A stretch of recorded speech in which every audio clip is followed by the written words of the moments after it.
Hey guys, this is Coop from Garage Gym Reviews, and today we have a much awaited, much anticipated barbell review. It's been quite a while since I've done a barbell review on the channel. There are lots of barbells on the market, and there are even more coming out. This one specifically is a shot across the bow, I think, to Rogue Fitness. This is the Rep Fitness Colorado bar, what they're dubbing their signature flagship barbell.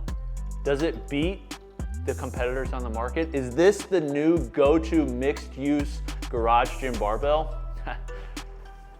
Let's find out.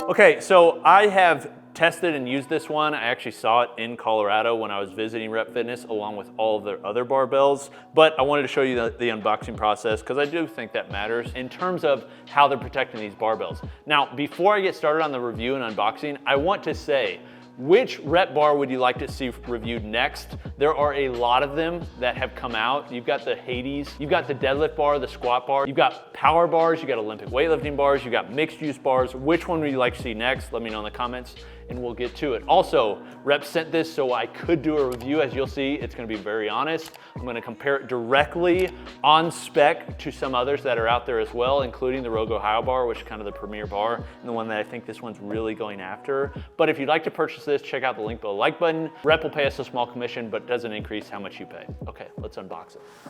Okay, so they're using a plastic end cap on these. Some companies like Rogue, they're using a metal end cap that's stapled. I don't think it really matters so long as the barbell's protected. There we go.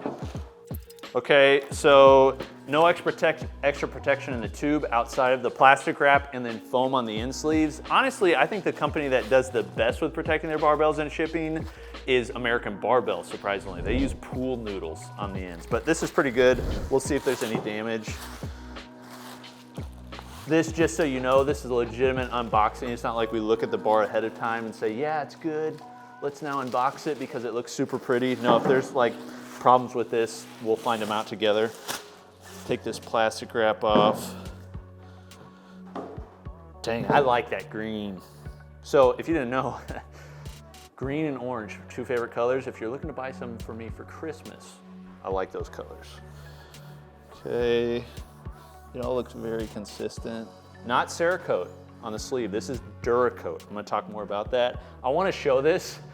I'm so happy. Rep finally listened to me. Many of these companies, they just don't take the critique well.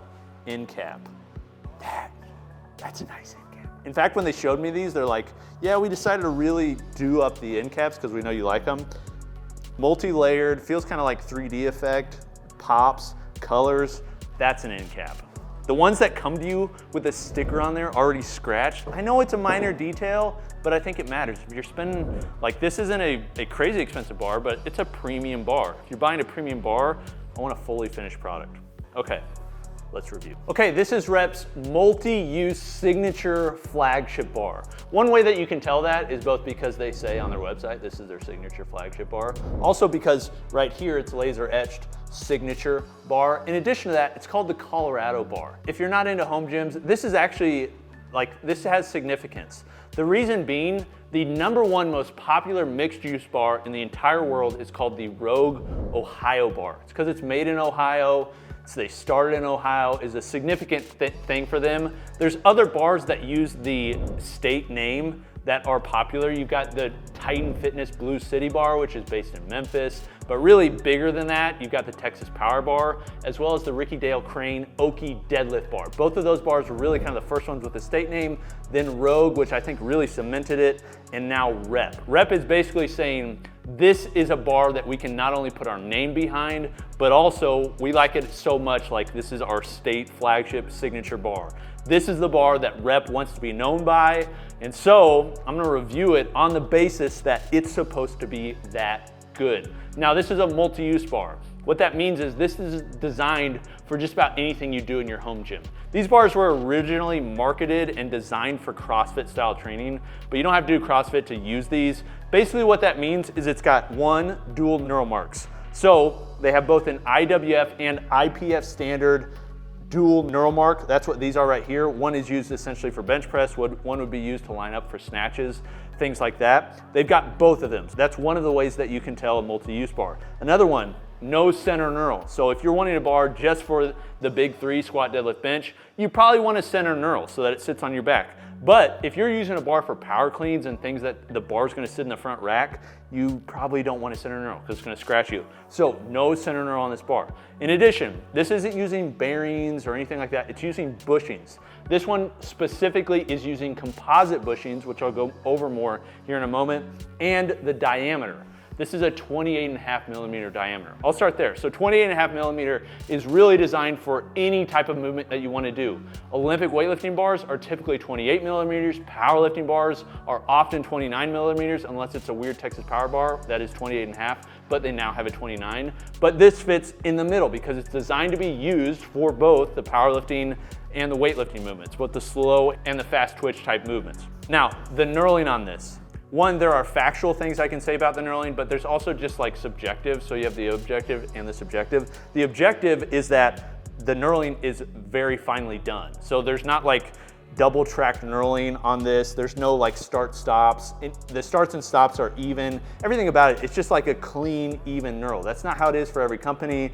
The knurling stops before it gets to the bushing. Some companies, they'll run them all the way there, and then sometimes you actually have the bushing rubbing over the knurling. The knurling from an objective standpoint is very fine. Now this is a volcano knurl, which what that means is they essentially chop the top off the top of the knurling, and that allows you to have more surface area without it being sharper. Although it's not sharp, it still feels somewhat aggressive and grips your hand well. So this is what I'll say on this knurling, and the bar I'm gonna compare this to most of the time is the Ohio bar. I actually like this knurl better than the Ohio bar. So the Ohio bar is one of my most recommended barbells. I've done so for years. It used to be the Rogue 2.0 bar, and now the Ohio bar. It's kind of the gold standard that all of the mixed use bars are really compared to. I like a more aggressive knurl. Some people like a more passive knurl. Personally, because I like a more aggressive knurl, I prefer this knurl. Now, is this a more finely done knurl than Rogue? I wouldn't say so. They're both really well done.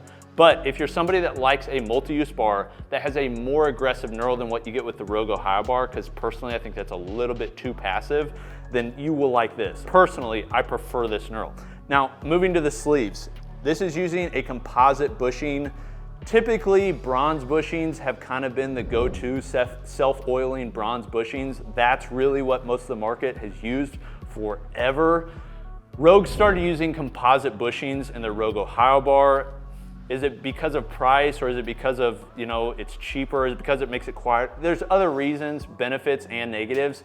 I think you can go either way. Composite bushings though have kind of been the standard. They're also quieter than bronze bushings. So this bar does have composite bushings, which should last as long as really you'd want your bar to last. But they're also quieter. And one thing that I noticed on this bar versus again the Rogue Ohio bar is it has tighter tolerances. So this has very little side-to-side play, very little side-to-side or forward and back. It's just on there. So what that means is when you're dropping your bar, the sound you're going to hear is going to be from the plates on the sleeves. It's not going to be from the bar moving around. And the Rogue Ohio bar, I would say, has looser tolerances than this bar. So I definitely think that's a point for rep. The other thing about this bar, it's using the exact same tensile strength or listed tensile strength as Rogue on their Ohio bar. It's 190K tensile strength, which is a good standard. There are bars that have a higher tensile strength and bars that have a lower tensile strength. Higher, like you start getting in the realm where you're dropping this a lot, it's more brittle. Lower, it's more likely to bend. I think 190 is good. I think it's a good middle ground. And it's really funny because literally you go down the spec list on this and almost all of them are the exact same as Rogue because this is a competitor and they're trying to go head to head against Rogue, which I love. Okay, now to the finishes. They're offering this in two main finishes. One is chrome on chrome, one is Cerakote on Duracoat. So chrome first. They're using a chrome plating. It's not like a cheap chrome plating that you see with cheaper bars. It is like a very nice hard chrome, similar to what you'd see on high-end bars like from Eleiko or companies like that. Personally, for a multi-use bar, I don't like chrome. Like, I'm just being honest. Chrome actually decreases, according to testing that Rogue had done by a third party, chrome can decrease the durability and longevity of the bar by over 50%. So a bar that's used for multi-use, meaning you're gonna be dropping it from both hip height overhead, shoulder height, and not really doing so trying to be careful, because this bar really will probably be used in CrossFit gyms. Chrome is not the option. So you can agree or disagree with Rogue's what they call the F rating, which is basically the way they determine the durability of a bar. They actually have a calculator. So I went on their calculator and I typed in the specs for this bar. The Chrome version of this bar is their lowest ranking. It's an F1, which means in a CrossFit gym, they think that it's only going to last about 2 years. Seriously, if you're doing CrossFit type movements in your home, it's gonna last for 30 years. So big difference there between like a commercial facility in which people don't own the equipment and like somebody in their home. So even if you get that one, their Rogue, which is a competitor to Rep, however, it's a calculator that they had done for the F scale that was created by a third party, which they paid, but I think the F scale is pretty reliable. I can't think of another calculator or any other test that we know of that judges better than the F scale on how long a bar will last. If you've got one, let me know. I'm sure companies, anytime I bring up the F scale and it's not Rogue, companies don't love it because they're like, well, Rogue created that. So if you've got a better option, let me know, but that one to me seems reliable. So the Chrome option is much less durable than say this one. This is the Cerakote option. So it's Cerakote all over the shaft. Cerakote's a very thin coating. It's used in the firearm industry. It doesn't coat the knurling so much that it like really takes away a ton from the knurling, but it does provide a corrosion resistant surface, so it's not gonna rust essentially. I like the colors. I think they look good. I prefer stainless. Obviously, I think that's number one, but Cerakote I think is pretty good too. So having different colors is cool. This option though on the F rating scale is an F2. So it's not quite as high as many of Rogue bars that are using their work hardening. Do you think that's just a naming convention and something that they're using to make their bars sound better and more expensive? I don't know. I actually think it has some purpose because when you put it in the F scale, their bars often have a much higher ranking and last much longer. But on their F scale, this bar right here, it has a lifespan of 4 years in a CrossFit box and 50 plus years in a home gym that's doing CrossFit type movements. So take that for what it is. But I like the Cerakote. On the ends though, I like it even more. This is Duracoat. And Duracoat I think is similar to what Rogue is using on their 2.0 S bar, which is their silent bar. It's a coating that hardens the steel. It like mixes in with the steel. It doesn't just go on top, which means you can put plates on this and you're not gonna really wear this out like you would with Cerakote. What will happen is it will look silver, but all that is the metal flaking off of the plates, not the metal flaking off the bar. You wipe it off and it's good to go. Now these sleeves are smooth, they're not ribbed. I personally like a ribbed sleeve, but other people like a smooth sleeve, so that's kind of up in the air. It's just up to whatever you like. Now, just briefly, I want to touch on, this is a high-end bar and it's got high-end finishes. So outside of just like the coatings that are on here, like Duracoat, Cerakote, or hard chrome, they're also laser etching the inside with their logo, the weight of the bar, and also the name of the bar, which I think is just a cool touch. On the outside, I already commented on this, but the end cap, very nice end cap, very well done, looks cool, and looks like a premium bar. It looks like what you paid for. This does have a lifetime warranty, which I am very happy to see. Rogue is one of the companies out there that has lifetime warranties on nearly all of their bars. This one also has a lifetime warranty. Reading the literature on the lifetime warranty, it's a little less broad. It only covers defects, whereas Rogue's covers bending, and Rogue has a really long track record for servicing their bars. Rep, I'm not saying they don't have a long track record. It's not as long as Rogue's, but worth mentioning. Lastly is value. So this bar, their flagship signature bar, this is the one that they expect to be in most of their home gyms, I would assume, is $320 with free shipping. If you want the Cerakote on the Duracoat, it's $330. So for most of you, if you're looking at this bar personally, if you're gonna be dropping it, I would definitely recommend the Cerakote on the Duracoat. I think it's just gonna be a longer lasting bar. If you're not gonna drop it a lot, the hard chrome will last just fine. It also feels and looks really good. It's a really nice chrome. But if you're looking for my recommendation, it would be the Cerakote and Duracoat. But how does it compare to Rogue? So the Rogue Ohio bar, with the base finishes, the black oxide, the black zinc, or the E-coat are $295. They do have a $15 shipping charge, so you're looking at about 310 bucks. So 10 bucks less than the hard chrome version of this one. Now, the Cerakote on the Rep bar is cheaper though than the Cerakote that Rogue is using. Cerakote from Rogue is $350. You can customize it as well, but then you have to pay the extra $15 for shipping as well. This one is $330 shipped to your door. So it depends which option you want to get. But if you're like Coop, this is really the question I think you need to be asking. Which one should you get? The Rogue Ohio bar or the Rep Colorado bar? Outside of the specs I listed, one that may really matter to you is its location of manufacturing. The Rogue Ohio bar is called the Ohio bar because it's made in Ohio.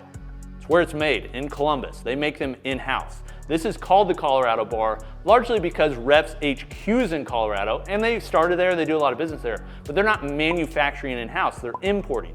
So if a made in USA bar really matters to you, then you just need to go with the Rogue Ohio bar. Also, the Rogue Ohio bar is just extremely proven.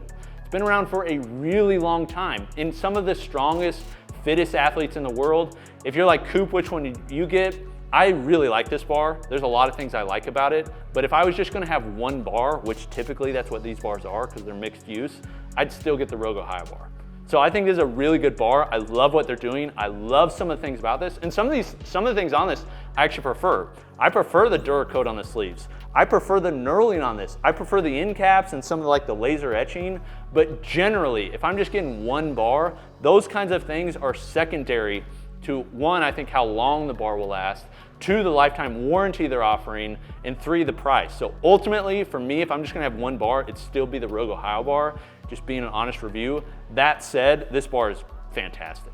Like for Rep's previous bars, this blows those away. This is now a true contender. There are many of you out there that I think are gonna have a really hard time deciding between this one and the Ohio bar. And if you're looking for a general purpose bar within that price range, really these are the two that you should be looking at. So I wouldn't blame you if you went with this one or the Ohio bar, but for my honest take, I'd still get the Ohio. Okay, this is the Colorado bar. Let me know, is it enough to make you want to purchase it over the Rogue bar? Have you gotten it? What do you think about it? How do you think it compares to other bars that are out there? Also, I'd really like to know which one would you like to see next? Which bar would you like to see us review? And would you like to see a direct comparison to any others that are out there? Let me know in the comments. This has been Coop from Garage Gym Reviews. I'll see you next time. Peace.